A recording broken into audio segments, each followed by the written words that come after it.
Audience, thank you very much. Vince. Hello, are you all well? Are you good? Very well. Have you had a good week? Yes. Two people have had a good week, but I'm unsure as to whether they've had a good week. Are you two together? Yes. Are you a couple that split up with each other? That was almost good. You, sir, you've had a good week, and who was the other person who said yes? Oh, it was you? Oh, okay. What's your thing with him? Are you his dirty uncle or something like that? He's what, you twice? He's touched you twice. And that's why it was good. And why it was good for you. Just two touches. Each testicle got a little grope. Good on you. Well, that's good. This is exactly what I want from any comedy gig. Two people in the front row who touch each other. Just don't start touching each other during the set. Two people around is off-putting. Do you know what I mean? In any situation, even an orgy, that might be. Well, I don't know. It's probably quite good for an orgy. Being flaccid, no, that doesn't really work. That's a shit orgy, isn't it? Just a load of impotent blokes going, this is fucking crap. Who's got the Viagra? I haven't. That's where you come in, sir.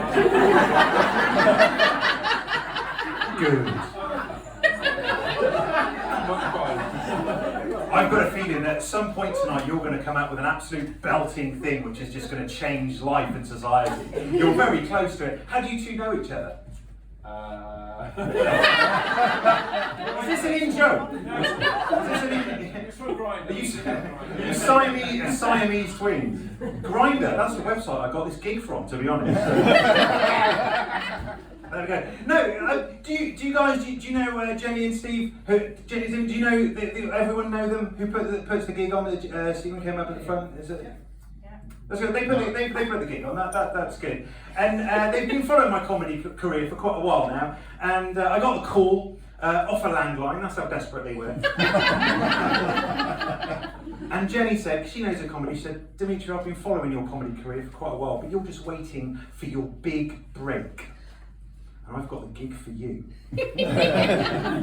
What are you doing on Friday the 4th of March? I said, this sounds good. She said, there's going to be a lot of movers and shakers in the comedy world at this gig. I said, is it in London? She says, well, just outside. I said, it's good driving here, we all sort of sat-nav journey getting here, isn't it? And then you ask for directions just in case you get lost. And you wind your window down and say, did you know where, give them the directions and you know where it is. And they go, where are you going to? Where are you going? Bognor, Regiss. I'll show you the email which definitely says Bognor, Regiss. So I win that. What do you call yourselves? Album. I just know how irritating it is when a random stranger just gets things wrong. Annoying, isn't it? So anyway, it's good to be here in Feltham. And I asked for directions, and I gave them the name of the pub. Because you go in there, sir. Oh, really? We want to break the journey up. You want to break the journey up, sir? If you got this dark, if you got supplies, this was in Flasham, to be honest with you.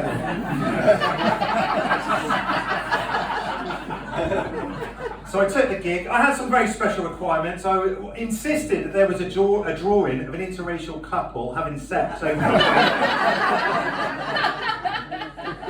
you two, I assume. But you've blacked up for the occasion. I like that. You've got your favourite hat on. You've got your judge's wig, and by George, are you enjoying it? By George, that's why it's called. What was your name, buddy? Adam, you're looking pretty unhappy with that.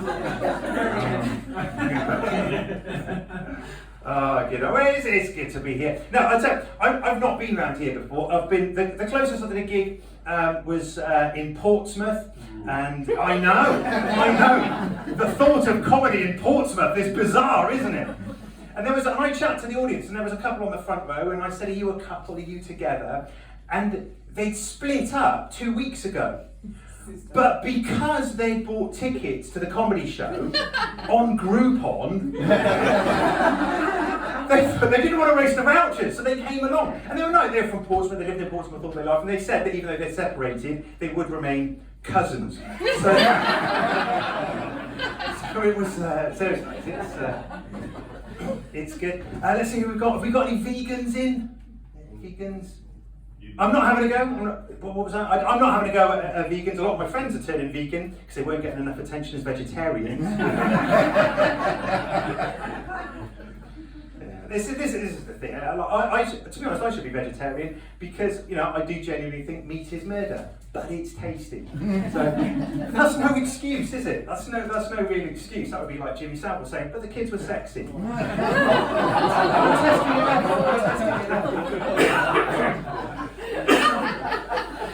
What was your? I mentioned vegans. What was your issue, buddy? Are you a vegan? No. No. I eat meat. You see the size of it? Well, no, mate. I'm guessing, Adam. In metric and imperial, you've got every man sized up in here. Rounded up and rounded down.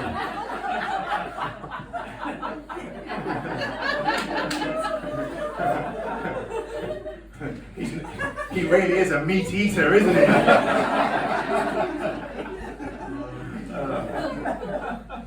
This is the thing, and this is fun. You all know each other. This is good. Are you all couples? Not are you all couples, but you look at sort of an audience that has come together as couples. That's what you. I'm not accusing you of being swingers.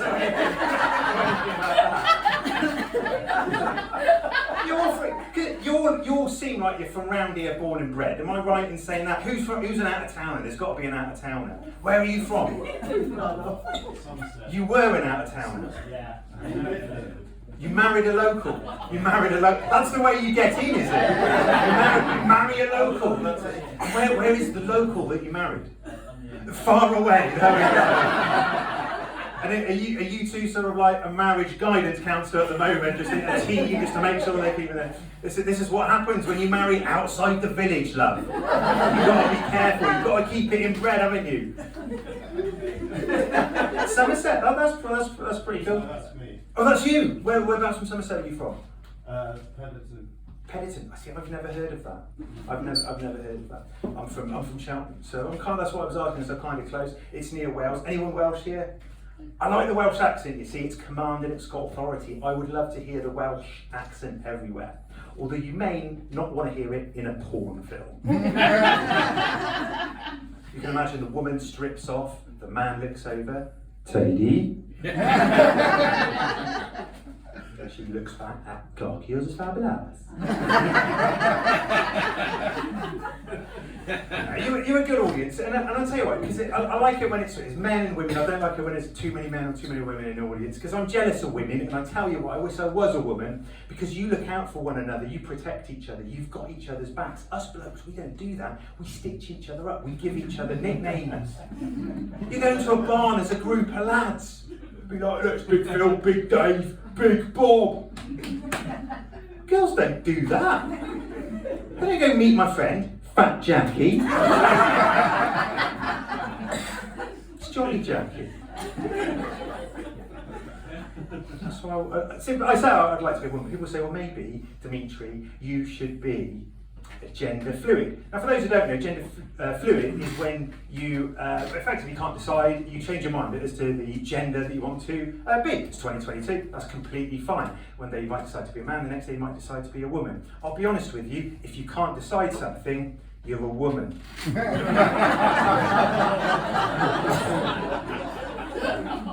Now I know how that joke goes down. Don't worry, they're fully aware that it will split a room. Half the room like it, the other half can't decide.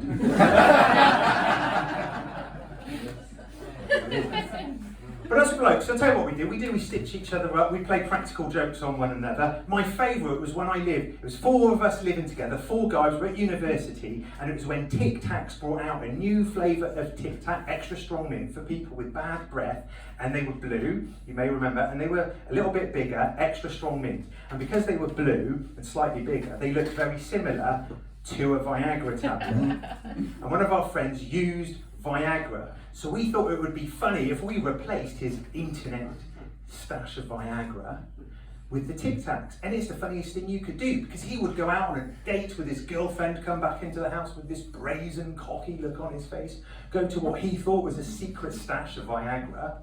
He would take one, he would think in about 15 minutes he was going to end up with a penis with the rigidity of a handle on a frying pan from John Lewis. And we're downstairs sniggering away because we knew in about a quarter of an hour he may as well be trying to play snooker with a length of rope. And then we thought about that, we thought actually what would be even better, you see we had another housemate who liked Tic Tacs. Adam, he had an erection for 18 months. He couldn't get rid of it. He was walking around, knocking things over, upsetting the guy who couldn't get an erection for love or money.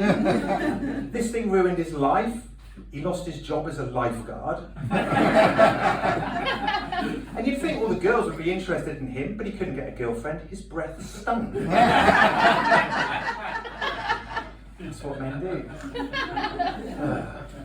So anyway, my name is Demetrius Deach. It's a Greek name, Dimitrias Deach. It's actually short for Colin. Hello. I've got a daughter who's called Eleni, which is also a Greek name. Eleni means bankrupt. Any other parents of young children in? She's 4 years old. And it's very competitive being a parent. Is there any parents in who know that? It's really competitive, isn't it? Go out. And I'm a dad, and I go to all these like coffee mornings that other mums do, and I'm generally the only dad. And I can't kind of compete with them. You get the mums who like breastfeed and things like that, and obviously I can't do that. I think it's very good. You go into a coffee shop and you can breastfeed, and that was one mum, she was aggressively breastfeeding her baby. It's the only way I can describe it, like latch, latch, latch, and I didn't know what to do, like out of solidarity, I got both bollocks out. And they all try and outdo each other subtly, and they're all like sort of different types. And then there's like one will go, oh my Felicia, she's only 7. She makes this adorable hoobos all by herself. And there's another mum go, yeah, my Jordan, he's 5 and he vapes. They've got all these names as well now. Taylor, Tyler, Jordan, Jaden, Brandon, Random, named after his dad. And do you know who I blame for these names that children being given now? And that's celebrities, Hollywood celebrities. I'll tell you why. Because they give their children names, and that's what us folk, that's what we do. You may have heard of Kanye West. Kanye West had a daughter. Do you know what Kanye West called his daughter? North. So his daughter became Northwest, had to grow up being Northwest. If your surname is West, the only names you have to avoid, there were just 3, North, South, or Fred.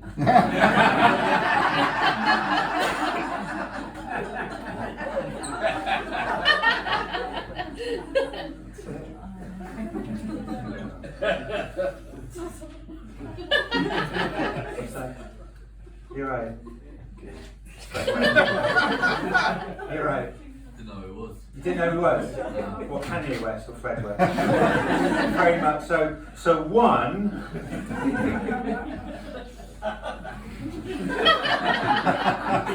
Was, yeah, absolutely. It's not a tuning guy. That's John West, isn't it?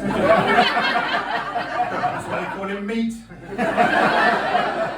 You just come here for food references, don't you? Anything with protein, please. Somebody give him some eggs. Not the tuna guy. That's right. Well, to be fair, he was like a mass murderer. He's a mass murderer of fish, isn't he, John West? And dolphins, yeah. You tell him, yeah. When I say you tell him, I don't mean in dolphin, like. That'd be bizarre. It's not communicating. I'm great in the nautical region. Captain Birdseye loves me. Yeah.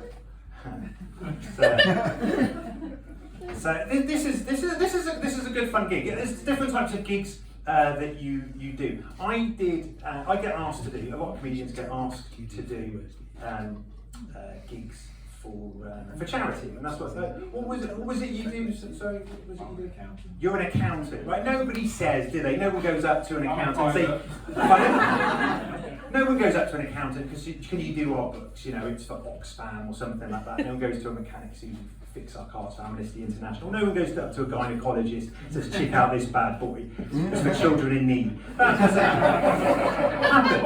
And I have to pick and choose the charities, because you asked to do different ones, and I only want to support the ones which I think are worthy. And I was asked to do a gig for people who suffer from gambling addictions, and I'm thinking it's their choice. You choose to do that, it's not an affliction given to you. I did the gig in the end, we raised loads of money, not by the comedy, they had a raffle.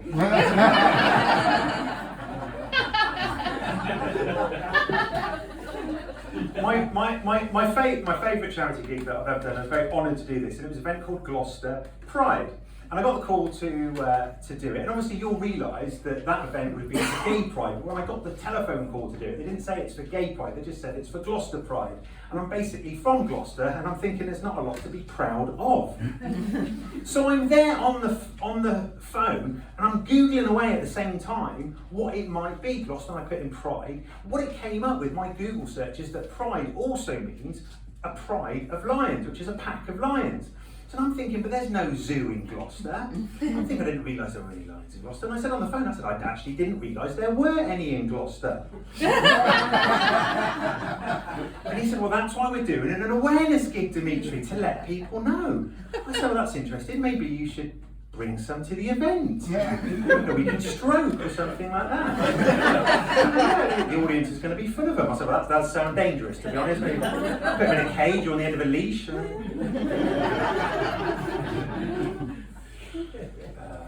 This is good. I did enjoy driving here. How have you all got here? Have you got here on like taxis, or have you walked, or are you drinking? You've all walked. Yeah. All of you have walked. You're shaking your head. No, we came in the car. You came in a car. Look at you showing off. Actually, I've got a car. Bought it all the way from Somerset. It's not your car. It's stolen. Fantastic. I saw the big taxi outside, the 5-star minibus taxi cab. I thought maybe you would come in that. No. No. I didn't even realise 5-star had reformed, let alone needed a cab to drive around the south coast.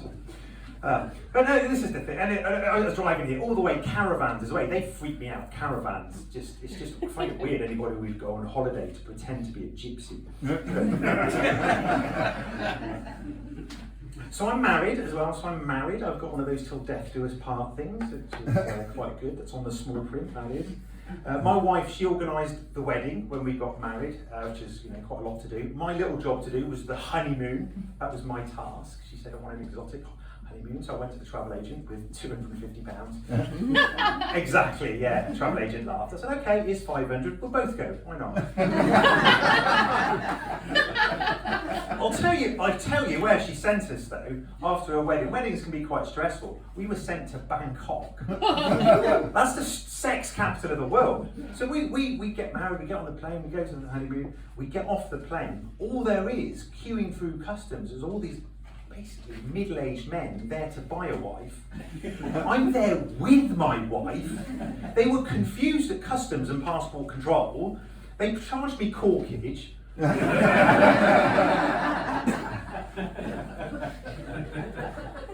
So I'm in Bangkok and I think, why not, let's have a Thai massage. So I went to do this, I go in and she starts to strip off and I'm like, no, I've just got married. I showed her my ring. She showed me hers. I get on the bed, Adam.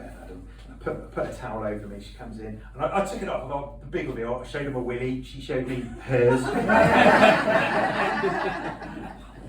So we get back to the UK, we've been married 6 years now, and that's when we decided that we'd want to try for a family, we want to have children. There's an age issue, unbelievably, I'm 46, and yeah, I know, couldn't believe it, I don't look a day over 45 and a half, do I? And she's 72. So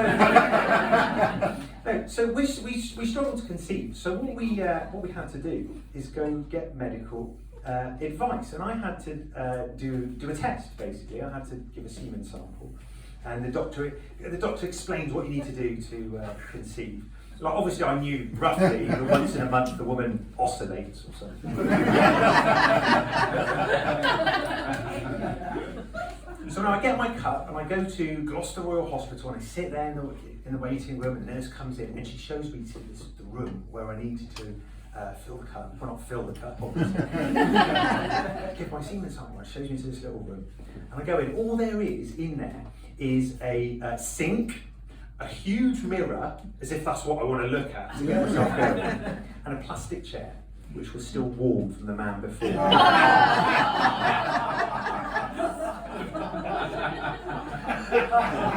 magazine on the floor, I've made the mistake of touching. A bright light right here, a bright light. Is what he's off to give his sample now. I'm nearly finished. I've got just one more minute to go, and then it's over. Then it's your break, and then you can all win and drink, and the more you drink, the funnier we become. Anyway, so and it's a weird situation because I can hear people walking past, and so I shut the door. Anyway, this is the thing. I get the contents into the jar, and the doctor calls me back like a week later, and that was a very difficult situation because after about 10 minutes of going, just as I was about to finish off, I realised I hadn't taken the lid off the jar. Anyway,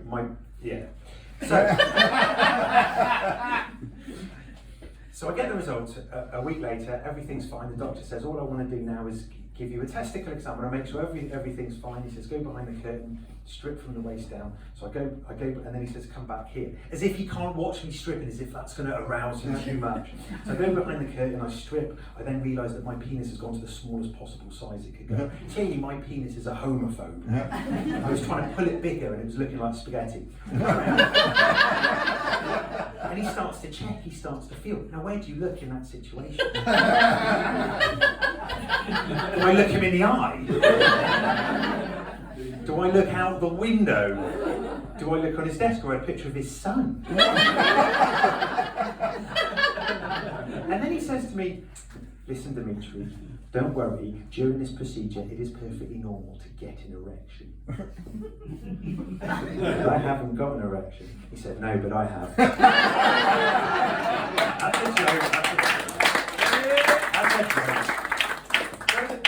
The advice he gave me, I'll tell you that. The advice he gave me, he said, everything's fine, just go home and have sex, enjoy it, try different positions. I said, brilliant, what a thing to do. So I just went home and told my wife, I said, we're going to try different positions.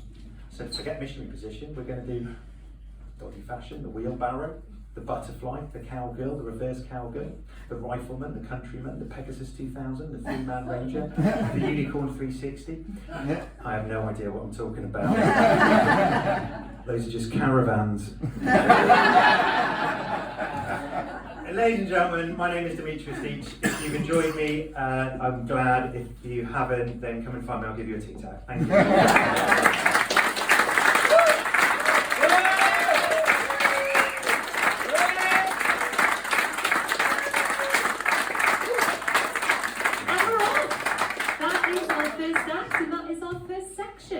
You are now free to get more drinks. If you're not ready for another drink, you're not trying hard enough. What's going on here? Come on. You heard him. The more you drink, the funnier we get. It's a team sport. Literally a team sport. I need to understand the dynamic here. We'll deal with that in the next half. But we've got 15 minutes. I'll see you back here in a bit, guys. I don't